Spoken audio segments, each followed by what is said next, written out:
பருப்பு கீரை, வேலைக்கீரை, வேலைக்கீரை, வேலைக்கீரை, நாட்டு பொன்னாங்கண்ணி, நாட்டு பொன்னாங்கண்ணி, முள்ளுக்கீரை, முள்ளுக்கீரை, குப்பைக்கீரை, முடக்கத்தாங்கீரை, மணத்தக்காளி கீரை, குப்பமேனி, மூக்கிரட்டி, மூக்கிரட்டி கீரை, தூதுவாழை, நாவூரிக்கீரை, இது சிவப்பு மூக்கிரட்டி, சிவப்பு மூக்கிரட்டி கீரை. இதெல்லாம் சேர்த்து கலவைக்கீரை கடையல் செய்ய போகிறோம்.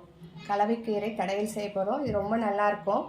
இதில் வந்துட்டு காஞ்ச மிளகாய், பச்சை மிளகாய் எது வேணாலும் சேர்த்துக்கலாம். பூண்டு, வெங்காயம், தக்காளி புளி போட்டுக்கணும். போட்டு கடைஞ்சா ரொம்ப டேஸ்டாக இருக்கும். எல்லா சத்தும் இதில் எல்லாம் நிறைஞ்சிருக்கு. அதனால் இது கிடைச்சா கண்டிப்பாக இது மாதிரி நீங்கள் ட்ரை பண்ணுங்கள். இது எல்லாமே எங்கள் வீட்டு பக்கத்தில் இருந்து நாங்கள் எடுத்தது. எதையும் விலை கொடுத்து வாங்கலை. எல்லாமே நாங்கள் வீட்டு பக்கத்தில் இருந்து எடுத்து எல்லாம் செய்திருக்கோம். எங்கள் வீட்டு சைடில் எல்லாமே கிடைக்கும். எல்லாமே இதெல்லாம் கிடைக்குது. கிடைச்ச வரைக்கும் காட்டியிருக்கோம். மீதி எதனா எங்களுக்கு தெரிஞ்சதுன்னா கண்டிப்பாக இன்னொரு வீடியோவில் சொல்கிறோம்.